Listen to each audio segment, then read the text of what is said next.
ఇక్కడున్న గతంలో 2014లో నేను తెలుగుదేశం పార్టీకి భారతీయ జనతా పార్టీ కూటమికి నేను మద్దతు తెలిపినప్పుడు వల్లభనేని వంశీ గారు నాకు చెప్పడం గుర్తుంది. ఎప్పుడు ఓటయ్యని ప్రాంతాల్లో కూడా మీరు చెప్పడం వల్ల నాకు ఓట్లు పడ్డాయి అని చెప్పి మనస్ఫూర్తిగా చెప్పారు. అతను చాలా హేతు ఉన్న నాయకుడు, వివేకం ఉన్న నాయకుడు, ప్రజలకు అండగా ఉన్న నాయకుడు అనుకున్నాను. కానీ ఈ రోజున విభేదాలు ఉండొచ్చు. నేను చంద్రబాబు గారితో విభేదించాం, చింతమనేని ప్రభాకర్తో విభేదించాం. ఎక్కడా కూడా పాలసీ దాటి వ్యక్తిగతంగా కానీ ఒక్క మాట మాట్లాడాలి. ఆయన కూడా అంతే నాతో మాట్లాడారు, విభేదించాం. రాజకీయాలు విభేదాలు ఉంటాయి, పాలసీ పరమైన అభిప్రాయ భేదాలు ఉంటాయి, మాట అనుకుంటాం. కానీ దానికి ఒక పరిమితి ఉంటుంది. కానీ వల్లభనేని వంశీ గారు నాకు ఇందాక మన యార్లగడ్డ వెంకట్రావు గారు చెప్తా ఉన్నారు, మీరు కూటమికి ముఖ్యంగా జనసేన మద్దతుదారులకి, జనసేన నాయకులకి, జనసేన వీర మహిళలకి ప్రత్యేకించిన విన్నపం. వల్లభనేని వంశీ గారు చెప్తున్నది నా దృష్టికి వచ్చింది.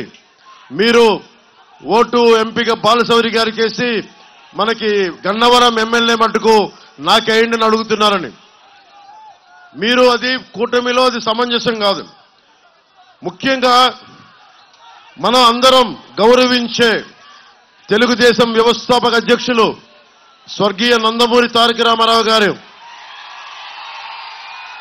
మీకు తెలుసు ఆయన అంటే నాకు ఎంత ఇష్టమో. ఆయన పాటలు కూడా నేను సినిమాలో పెట్టుకున్నాను. ఆడవారి మాటలకు అర్థాలు వేరులేను. ఆయన సినిమాలకి, ఆయన పాత సినిమాలకి నంత అభిమానం.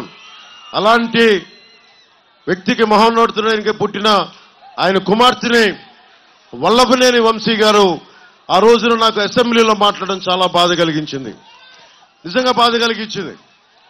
అరే మీకు చంద్రబాబు గారితో విభేదాలు ఉండటం వేరు, లోకేష్ గారితో విభేదాలు ఉండటం వేరు, కానీ వచ్చి నిజంగా పాపం భువనేశ్వరి గారిని ఆ విధంగా కించపరిచేలా మాట్లాడటం నాకు చాలా చాలా బాధ కలిగించింది.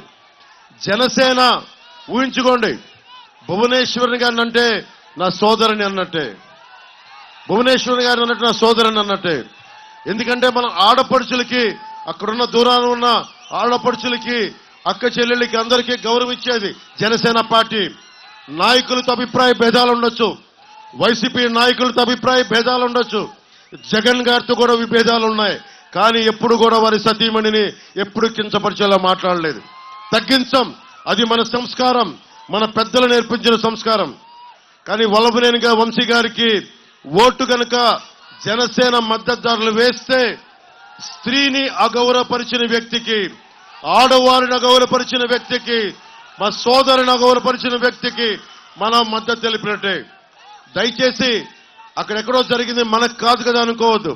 ఒకసారి ఆ నైజం ఉన్నవాళ్ళు, ఆడపడుచుని ఎక్కడైనా సరే అగౌరవపరిచే వాళ్ళు ఎక్కడైనా ఇంకెవరైనా అగౌరవపరుస్తారు. మీ కుటుంబ సభ్యుల్ని అగౌరవపరచచ్చు, మీ అక్క చెల్లిని అగౌరవపరచచ్చు. సరైన వ్యక్తిని ఎంచుకోవడం చాలా చాలా అవసరం.